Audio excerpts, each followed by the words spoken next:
Bună, dragii mei, bine ați venit la previziunile pentru energia lunii aprilie, pentru toți cei care au ascendentul, soarele și luna în balanță. În prima parte a emisiunii voi descrie tranzitele astrologice din această lună, iar apoi vedem ce ne spune energia prin cărțile de tarot, prin cele de oracol, dar și prin talismane. De asemenea, vă rog frumos să luați în considerare faptul că acestea sunt previziuni generale și au caracter informativ. Să vedem acum ce ne spune pentru voi energia, pentru că aprilie, din acest punct de vedere, pentru voi este o lună de redefinire profundă a relațiilor și a identității.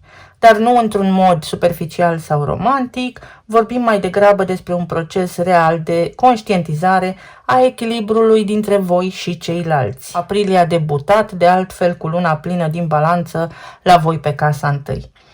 Casa identității, casa corpului fizic, a modului în care vă prezentați în această lume și a felului în care începeți lucrurile. Cea mai importantă casă.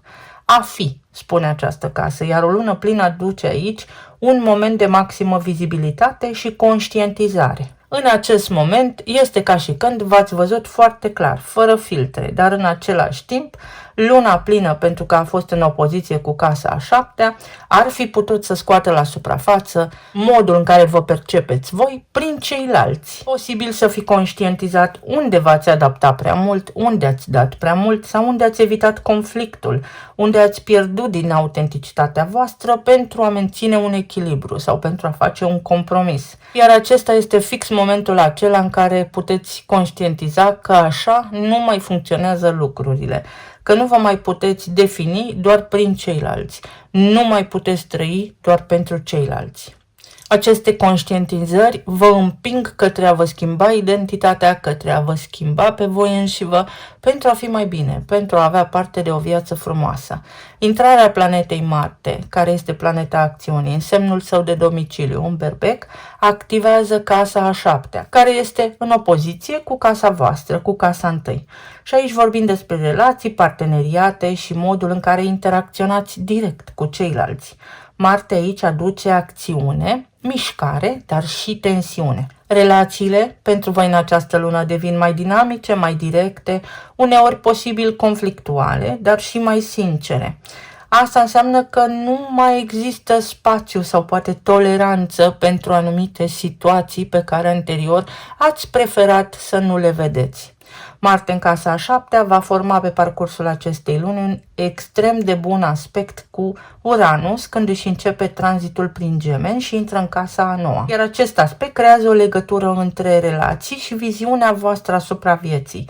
Interacțiunile cu ceilalți pot aduce acum idei noi, perspective diferite sau schimbări de direcție. Să vreți mai mult, relații mai profunde, relații cu sens. În același timp, Marte va face pe parcursul lunii și un aspect destul de tensionat cu Pluton din Vărsător, din casa a cincea. Iar acest lucru poate aduce intensitate în relațiile romantice sau în dinamica de putere din relații și este posibil să apară situații în care să vă afirmați clar poziția sau să fie nevoie să vă afirmați clar poziția, să spuneți ce aveți de spus, pentru că degeaba iubiți dacă în acea relație sunteți într-un compromis sau sacrificați voi prea mult din energia voastră. Mercur, planeta gândirii, intră și el în Berbec, tot în casa a șaptea și se apropie de Marte, formează o aliniere între gândire și acțiune în relații. Acest moment poate aduce conversații directe, uneori incomode, dar necesare. Ideea de a spune lucrurilor pe nume, în timp ce și ceilalți vor avea tendința de a face același lucru. Și este un moment în care toată lumea poate clarifica ce are pe suflet, dar este și o perioadă în care pot apărea confruntări între voi și ceilalți. În același timp, Mercur va face un aspect favorabil și benefic cu Jupiter, care este în Rac, în casa a 10-a, ceea ce vă ajută la integrarea acestor discuții în direcția profesională. Relațiile pot influența cariera, dar și imaginea publică. Avem desigur și luna nouă în Berbec, în această perioadă, pe casa a șaptea, iar acesta este unul dintre cele mai importante momente la nivel energetic pentru voi în această lună. Casa a șaptea nu este doar despre relații, este și despre cum vă conectați voi cu ceilalți, cum colaborați voi cu ceilalți, parteneri de afaceri, parteneri de viață, clienți, și această lună nouă marchează clar un nou început. Poate fi începutul unei relații, poate fi o redefinire a unei relații existente după ce ați clarificat ce aveați pe suflet, sau o decizie de a încheia ceva ce nu mai funcționează. Concluzia finală. Această lună nouă va fi susținută printr-un aspect favorabil de Pluton din Vărsător din casa a 5-a, iar acest lucru va aduce profunzime și transformare în relațiile romantice, dar și în modul în care iubiți sau simțiți bucuria vieții, sau în legătură cu modul în care vă simțiți voi în anumite relații alături de anumiți oameni.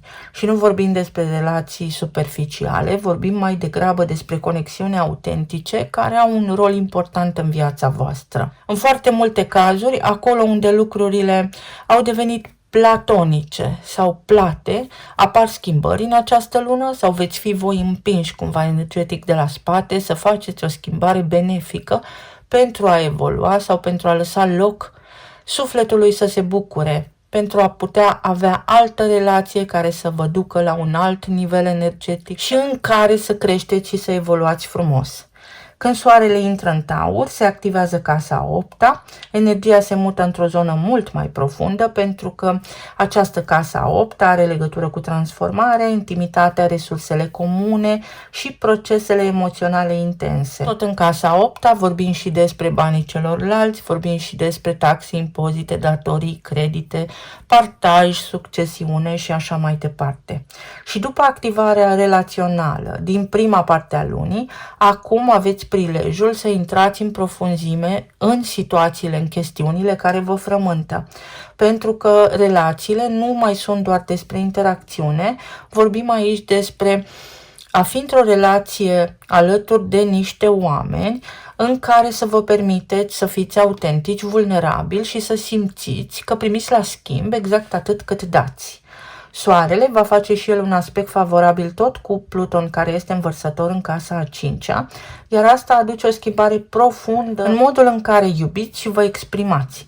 Este o energie de intensificare, dar este și o energie stabilă, ceea ce înseamnă că dacă mă simt în siguranță alături de tine, dacă simt că mă pot baza pe tine atunci când am și eu nevoie, putem continua așa, ceva de genul acesta. Finalul lunii aduce intrarea planetei Venus în Gemeni, dar și intrarea planetei Uranus în Gemeni pe casa a 9-a. Iar aici începe o deschidere către ceva nou. Casa a 9-a reprezintă credințele, sensul vieții, direcția, studiile aprofundate, expansiunea, străinătatea. Venus aduce dorința de explorare, de învățare și de conexiuni cu oameni diferiți. Iar Uranus schimbă perspectiva. Apar idei noi, revelații, dar și dorința de a ieși din tipare. Aici menționez faptul că Uranus va intra în Gemeni pentru următorii 7-8 ani, asta înseamnă tranzit generațional și asta înseamnă că energia va fi în continuă schimbare. Venus și Uranus vor forma în această perioadă o conexiune puternică, iar această energie va face un aspect favorabil cu Mercur și cu Marte, care se află în acest moment în casa a 7-a. În Berbec. Voi în Berbec, pe parcursul acestei luni în casa a 7-a, veți avea Saturn, Neptun, Luna Nouă, Chiron, Marte și Mercur.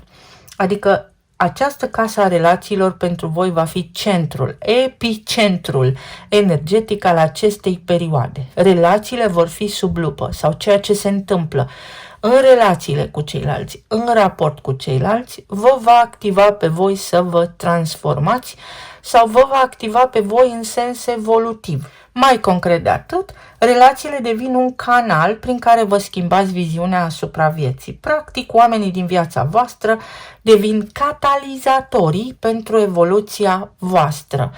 Se întâmplă ceva, aveți o discuție cu anumiți oameni, sigur că da, relevanți din viața voastră, rămâneți pe gânduri, începe să vă gândiți sau luați hotărâri în urma acestor conversații. În același timp, Uranus va forma și el un aspect benefic cu Saturn din Berbec, din casa a 7-a.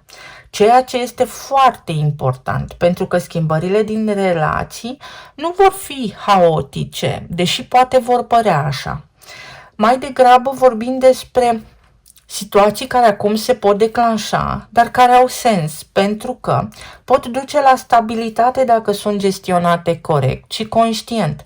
Și este o combinație între libertate și responsabilitate, între și eu contez și dacă și tu contezi și eu contez, atunci toată lumea este bine. Dacă amândoi suntem fericiți, toată lumea este fericită. Și dacă privim luna ca un întreg, să spunem, procesul acesta este foarte clar, pentru că începe prin activarea casei întâi, relația voastră cu voi înși vă și apoi se reflectă toată energia în casa a 7-a, în relația cu ceilalți.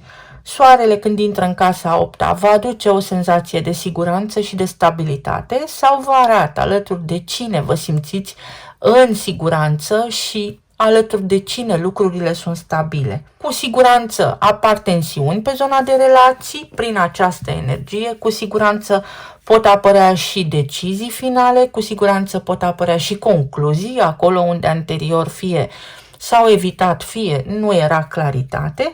În esență, luna nu este doar despre relații ca și concluzie, este mai degrabă despre redefinirea modului în care sunteți voi percepuți într-o relație sau sunteți voi într-o relație, în relația cu ceilalți, cum interacționați voi cu ceilalți.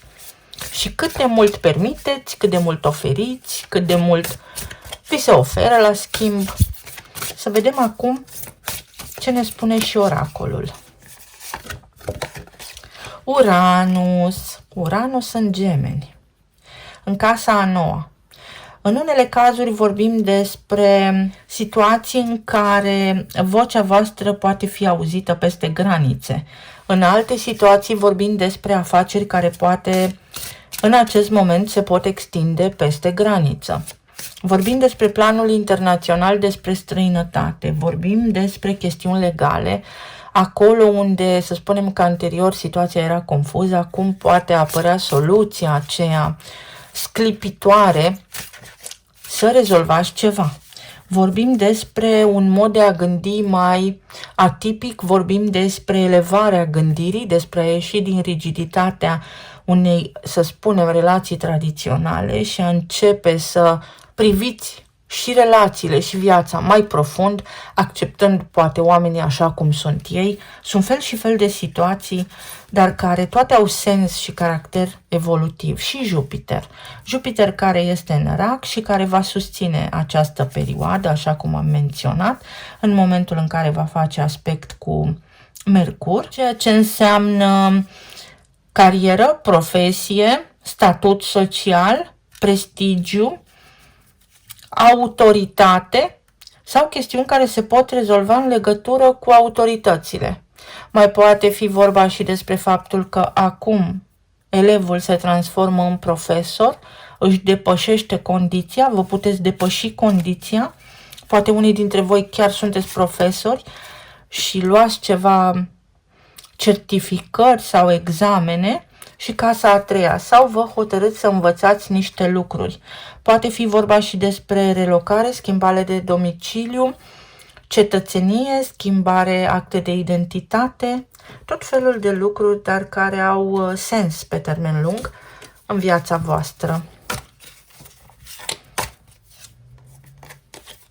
Avem o torță, dezvoltare spirituală, luminarea minții, conștientizare și foarte multă înțelegere, o femeie matură, poate fi vorba despre energie feminină evoluată, despre starea de recepție și despre a conștientiza în această perioadă cât de mult primiți, sau poate este vorba despre a da și a primi per total, la nivel general, pentru voi în această lună.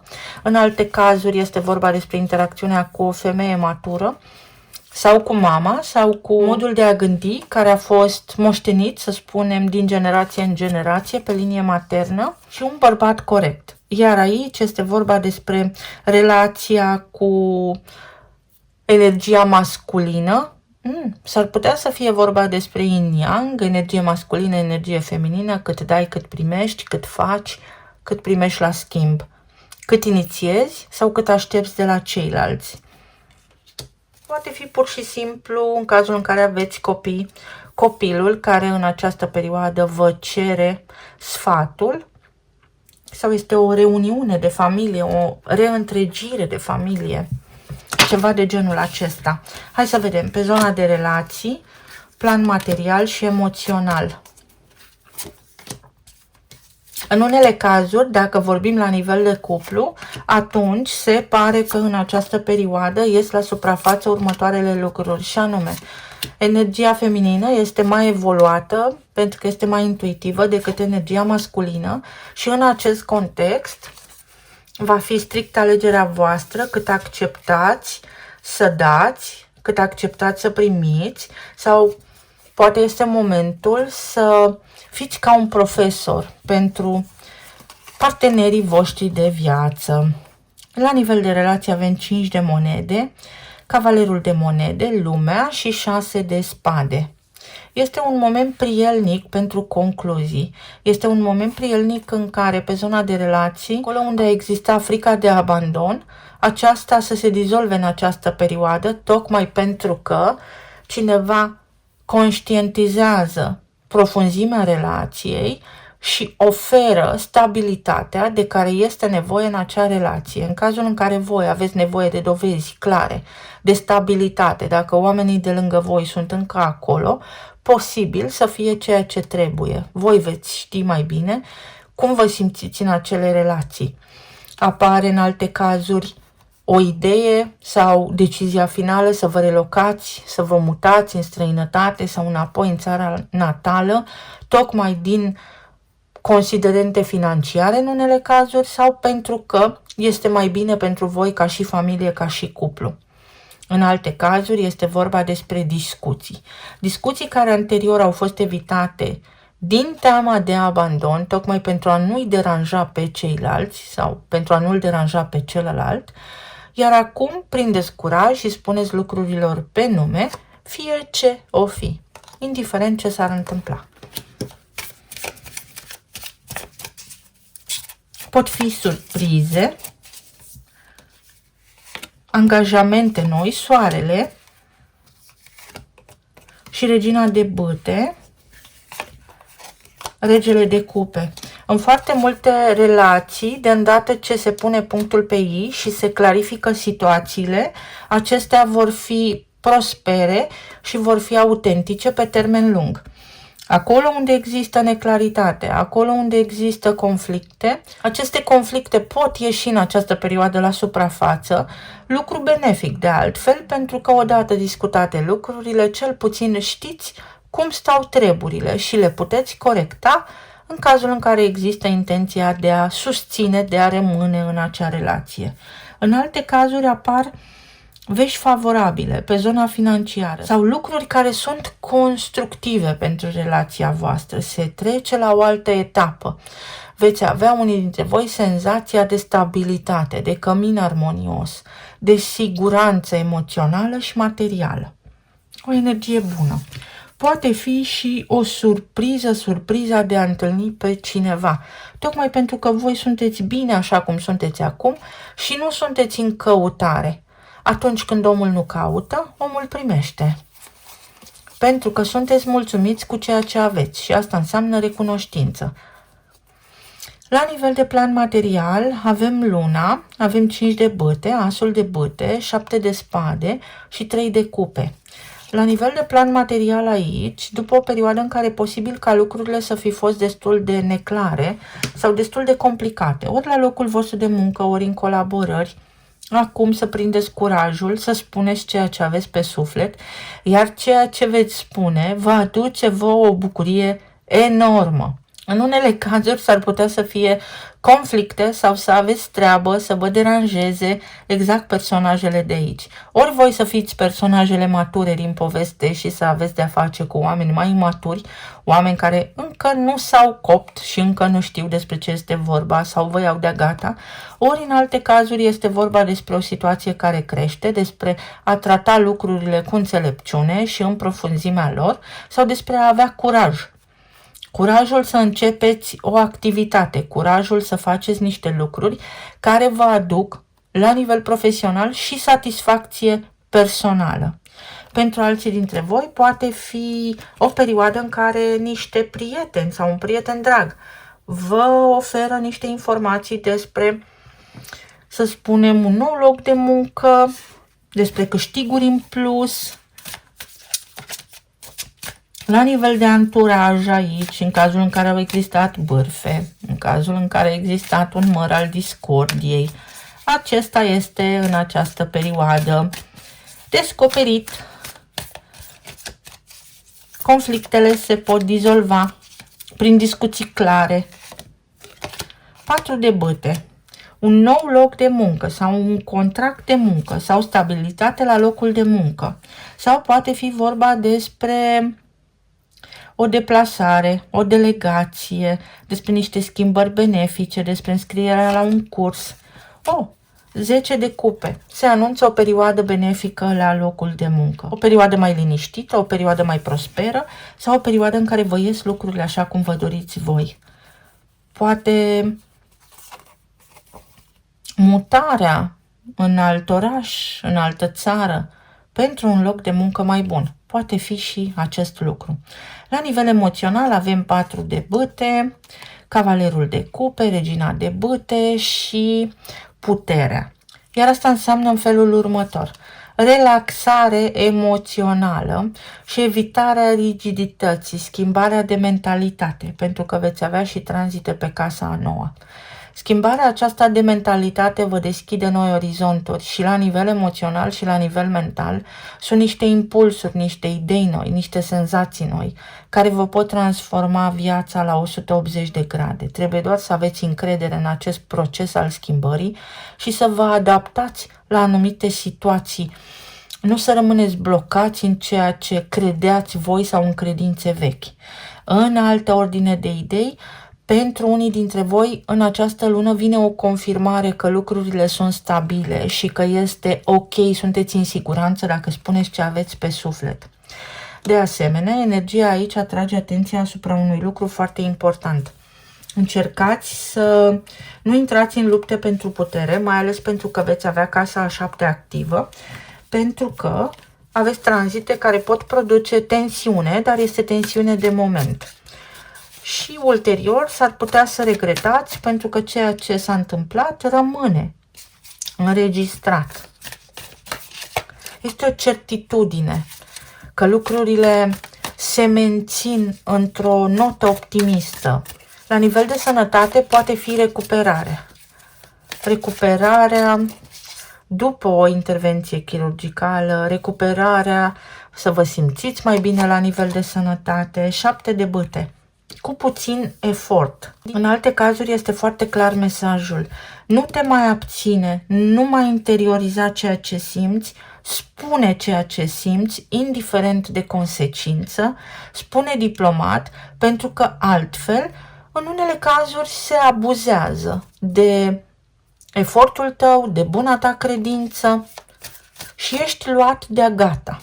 Dacă ai nevoie de apreciere sau dacă ai nevoie de validare sau dacă ai nevoie să știi în ce punct al relației sunteți sau ce reprezinți pentru oamenii din jurul tău, această lună poate face lumină. Regina de spade, vorbește adevărul tău. Este o lună în care să cere adevărul, să vorbești despre ceea ce simți cu sinceritate și autenticitate, iar asta te va face să te simți extraordinar de bine. Inima ta se poate umple de bucurie. Să vedem ce ne spun și talismanele.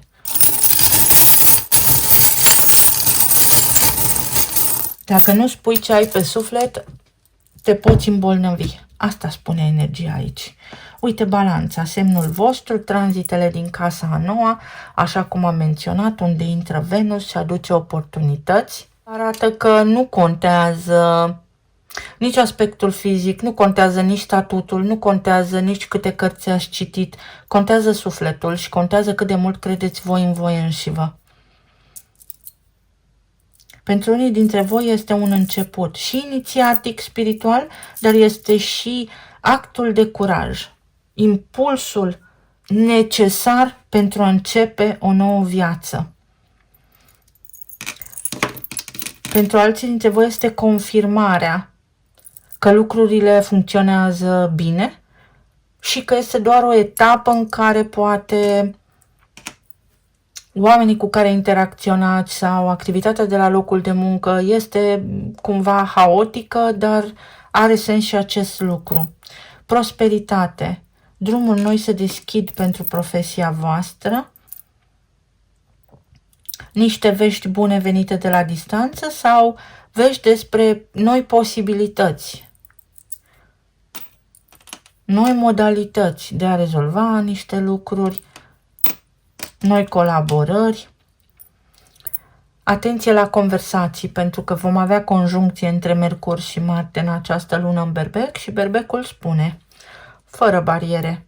Exact așa va fi energia. Voi puteți spune, spuneți cu sinceritate, dar încercați într-o notă foarte diplomată să fiți pe cât se poate de obiectivi. O lună de transformare, o lună care în urma discuțiilor avute, uite, vă dă curaj.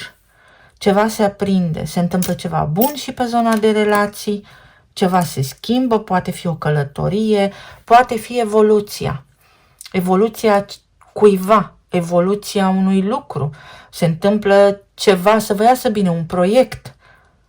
Un om care se poate transforma, care devine mai atent. Iar aici avem inițialele R și H, ceva atipic.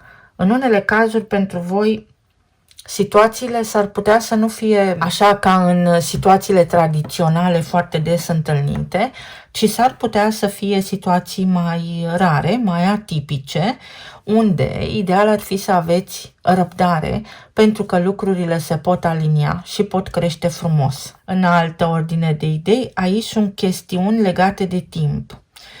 Ați evita niște lucruri și a venit timpul să luați niște hotărâri. De acum până când intră Jupiter în Leu, undeva prin luna iulie. În alte situații vorbim despre o horă, despre a conștientiza că și voi sunteți parte din povestea în care vă aflați acum și că aveți și voi partea voastră de făcut. Eu vă doresc să aveți o lună minunată, să fie cu revelații și să se rezolve ceea ce vă doriți voi. Să ne auzim cu bine și data viitoare, să fiți bine, sănătoși și iubiți. Pa, pa!